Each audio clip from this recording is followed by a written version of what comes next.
अस्सलाम वालेकुम। ये जो है ये पैरेलल न्यूमेरिकल है 1001.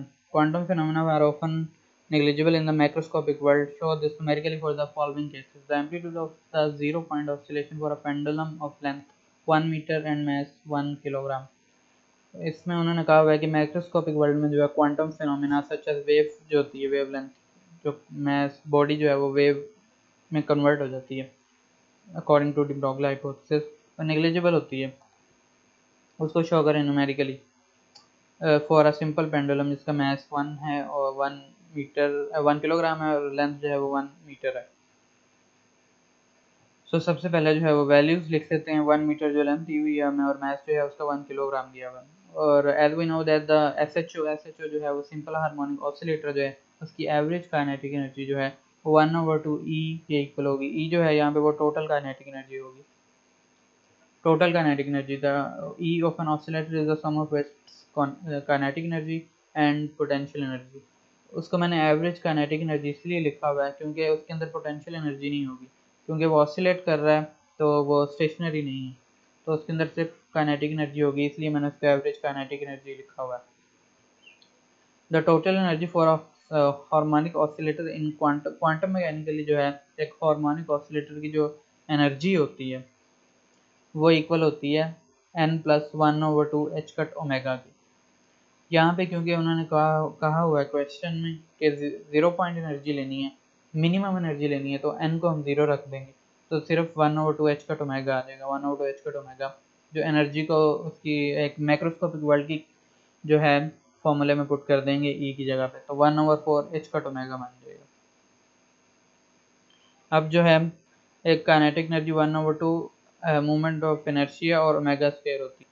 ये होता है एनर्जी फॉर ऑसिलेटिंग बॉडी, जैसे कि होता है पेंडुलम होता है क्योंकि उसका मूवमेंट ऑफ इनर्शिया होता है इस, और जो है उसकी वेवलेंथ भी होगी यहाँ पे, क्योंकि वेवलेंथ जो है वो हम इस एल को ले रहे हैं, इससे ज़्यादा जो है वो ऑसिलेट नहीं कर सकता। ये इधर को जाएगा पूरा फिर नीचे को आएगा, चाहे पूरा 360 डिग्री चक्कर भी लगा ले तो इसकी लेंथ जो है वो फिक्स ही रहेगी, एल ही रहेगी।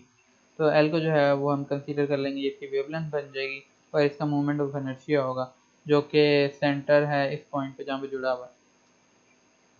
उसकी इक्वेशन होती है काइनेटिक एनर्जी की 1/2 I ओमेगा स्क्वायर। और for a pendulum movement of inertia होता है ma²। a² वही जैसे मैंने पहले बताया था एम्पलीट्यूड होगा उसका, जहाँ पे एल से रिप्रेजेंट किया हुआ था तो यहाँ से ए से रिप्रेजेंट कर दिए। काइनेटिक एनर्जी जो है फिर वो हो जाएगी इसकी 1/2 m ओमेगा स्क्वायर a², अब इसमें पुट करेंगे।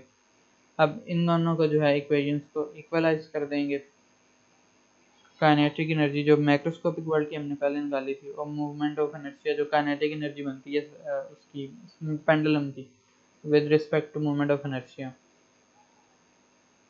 ये बस इक्वेट किया हुआ है, ये लाइट की वजह से नज़र नहीं आ रहा। 1/4 h cut omega is equal to 1/2 m omega square a²। इनमें से चीज़ें कैंसिल हो जाएंगी और हमें जो है वो a² की वैल्यू चाहिए, एम्पलीट्यूड, जो कि उन्होंने पूछा हुआ था कि वेव जो है न्यूमेरिकली बताएंगे क्वेश्चन में कि उसकी जो है वो नेग्लिजिबल होगा क्वांटम फिनोमिना जो है मैक्रोस्कोपिक वर्ल्ड में, तो इसलिए हम उसकी जो है वेवलेंथ निकाल रहे हैं, जिसको एम्पलीट्यूड कह रहे हैं, वेवलेंथ नहीं एम्पलीट्यूड निकाल रहे हैं जो एल से रिप्रेजेंट हुआ था पिक्चर में। तो जब ए की वैल्यू हम इसमें से फाइंड करेंगे बाकी सारी वैल्यूज को राइट और लेफ्ट शिफ्ट करके, तो square root of h cut over 2m omega आएगा। और ओमेगा जो है in the case of a pendulum जब omega is equal to square root of g over l होता है, सब जब वैल्यूज पुट करेंगे सारी तो आंसर जो है वो 0.41 मल्टीप्लाई बाई 10⁻⁻17 मीटर आएगा। और यहाँ पे शायद कुछ कन्वर्जन करनी पड़े या कंफर्म नहीं है मुझे, कुछ न्यूमेरिकल ध्यान में कन्वर्ट हुआ हुआ कुछ नहीं। यहाँ पे ये शायद जो है वो सेंटीमीटर में कन्वर्ट हुआ हुआ, इसलिए जो है ये मैंने पहले आंसर लिखा था वो मैंने फिर कन्वर्जन की थी तो मैंने इसमें लिख दिया।